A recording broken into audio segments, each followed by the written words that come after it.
Hey y'all, this video is going to be a check-in with the current garden and a start to the fall garden. So, sorry, Cookie just scared me. It's August, y'all, so the lizards are out. Anyway, um, yeah, so it's almost fall actually because it's August, and this time of year is exciting for most gardeners in the South. There's so many reasons to name. Me personally, I'd say I love the temperatures and like the calmness in the air. I think it's very settling and nice. It's still warm enough to start seeds for the fall and to get those plants started. And you'll see me doing some of that today. The temperatures will lower once we reach winter. So my code loving crops will still be productive and thriving until maybe early next year. And yeah, so I love that about fall, honestly. Also, there's fewer pests to compete with during this time, and most of those pests that I don't really like are seasonal, so their season has already ended. So in this video, first I'll show you what's growing in the raised beds behind me, and then I'll show you everything about the front yard, and then I will show you my plans for the fall garden.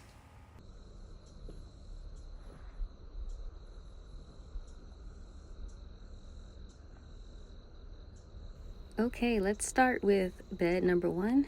I have zucchini growing on either side of this bed, and as you can see, it looks okay, right? There's a fruit growing down there below, and oops, my finger's in the way. There's another zucchini growing on the plant that I chose to stake. So that was my first time ever staking a zucchini plant, and we'll see how it turns out. Now, I think I'm pointing at the tomatoes. A lot of tomatoes volunteered, cherry tomatoes specifically. So I have those staked, and I also still have peppers and a larger variety of tomato. I forgot which one that is, but those are still growing. I'm not going to really get rid of them. I'll just see how they perform all fall. I also have a nice size rosemary plant back there, which I love.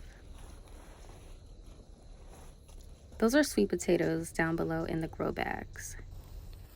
The second bed has carrots and lots of basil. This basil volunteered because these seeds were not sown, but they were just blown by the wind from a neighboring basil plant that went to seed. This is the third bed, and as you can see, if you are familiar with sweet potatoes, then these are the sweet potato vines that make up my sweet potato bed. There's a few other things growing down in there, like peppers, there's basil, and a strawberry plant, but you can barely see those.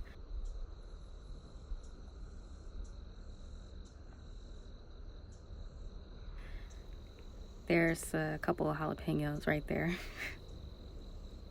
But there isn't much else to this bed. It's predominantly sweet potatoes that I planted in May. Here's a look at those basil seeds. I'm just letting them hang out. I do appreciate the volunteer basils that I'm getting, but yeah, I've made plans for those. This is the fourth bed, and down below I have basil, spearmint, and a pepper plant. The far back area has an area that is, the far back of that area is used for just live composting in place. So we have some leaves, some soil, a few other things that are just hanging out in there. I will use that space eventually for more fall plantings. So I'm waiting for all that back there to break down, and then it'll be prepped and ready to go. Okay, we are looking at the front yard, and very quickly you'll notice these vines. These are sweet potato vines, and yes, I am growing sweet potatoes in my front yard. There's also some coleus, some lavender, and I also put more sweet potatoes in this pot. This area is really focused on the central feature, I guess.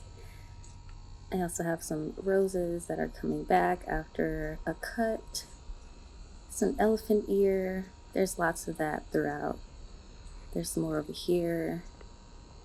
And now my Eugenia, my poor Eugenia topiary, the top suffered from a lot of heat damage. Well, I mean, we're growing back. We're growing right back. This other one here, I think it's suffering from like a fungal issue, but it's still giving new growth. So hopefully it'll outgrow it. I did treat it, but time will tell. And this is a look from behind. And not to forget my crepe myrtle. This is a crepe myrtle that gives white flowers. I don't really do much to it, to be honest. I just let it be and focus on these beautiful sweet potato vines. And that's all. That is the front. Now, let's find. All right, this is my workstation. And I've got some seed starting mix that I'm adding to these cells. And I'm just taking a bunch, placing it in the center, and just getting it into each cell.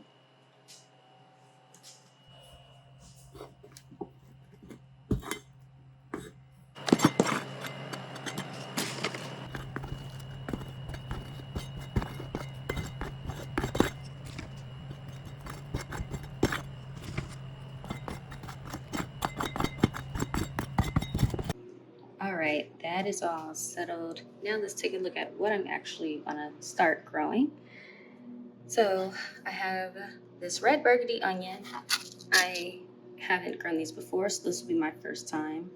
And I will sow a few of these direct, and then the rest will be, no, I'm sorry, I will sow these in here in this tray, and I will also sow these direct into the raised beds outside. I will also do that for this one. This is a Texas grano onion. This is what I grew last year. I was really successful and happy with it, so I'm also going to try that both ways. So in these cells and also direct in the garden. Lettuce, this is Butter Crunch. I will grow these in the cells. Collards, collards also in the cells. This is salvia. No, stevia? Stevia. This is stevia. It's not labeled, that's why I got that wrong. But stevia, I'm trying for the first time, and those will go in these cells. Beets will be sown direct. Zucchini and spaghetti squash will also be sown direct. So, yeah, I guess I'll get started with the few that I named that will be going into these plugs. Before I sow the seeds, I'm going to soak all of the seed starting mix so that the seeds have a better chance of germinating. This will also give you an opportunity to see how well the mix responds to water, how it drains, how it retains moisture, all that stuff in preparation for your seeds. All right, I'm nearly done. I have the red burgundy here that I'm about to sow into these cells. These last 3 rows. All right, as I explained earlier, these are both being sown here into these cell trays and also outside in the raised beds. And the reasoning for that is I want these to be available for succession planting. I do have plans on making space for these in about a month, and that space is going to be available after I harvest all of my sweet potatoes. I'm sowing 3 to 4 seeds per cell, and as they mature, I will be able to take them, break them apart by the root, and then put them into the raised beds with the other seeds that I sow directly into the raised beds. All right, now we're done. I'm done sowing next I'm gonna add a little bit more this seed starting mix on top, and then water it again, a little lighter this time. And then, yeah, they'll just stay in here in the garage where it's nice and warm. Once they begin to germinate, I will put them under a grow light. And when they get a little bit more mature, I will begin transplanting them outside. So here I just put more of the seed starting mix on top to cover the seeds, soaked it again, and put a plastic lid on top.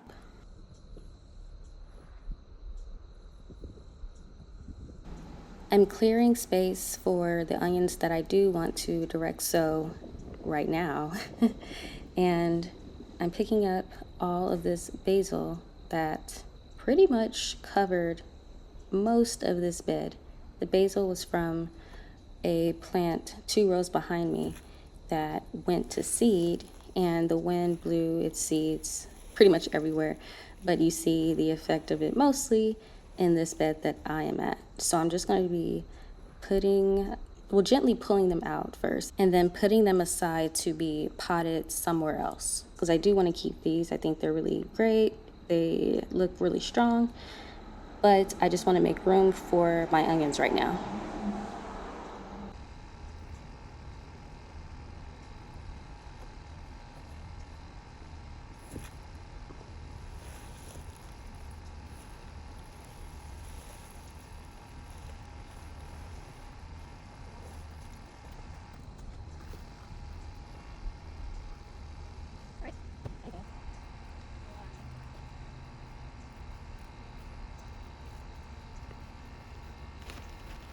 I heard it from the garage.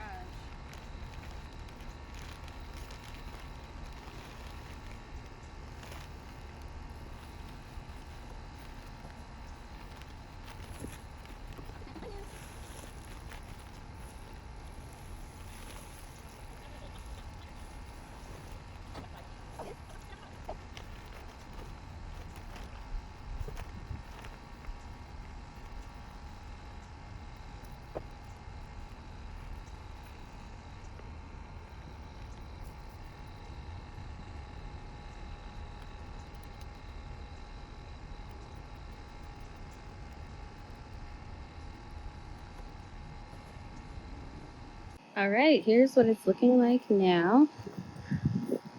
Okay, so this area, all onions. From here, here, and then we zip over here and we form like a Y, long Y. So yeah, that is where my onions will be placed.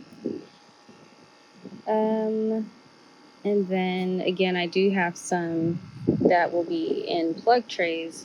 All right, so I do need to wet this whole area before I begin sowing the seeds, so I'll do that really quick.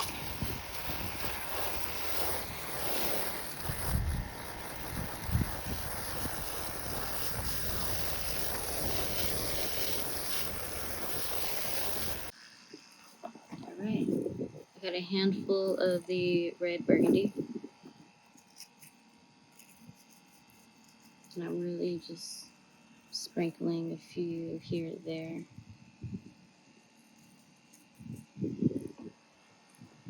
The rest of the space will belong to the Texas Grano.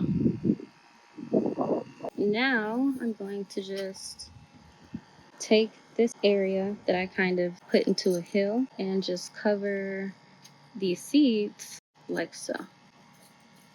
And then I will definitely need to water it in a bit, because you can see how dry the soil is.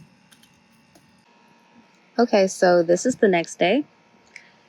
I soaked this whole bed yesterday, and there's still a lot of moisture in there, so that's good. We will wait to see what happens after these seeds germinate. I will take you along the journey, but for now, I gotta end it here. And that is all from the garden for now. Thanks for watching. Bye.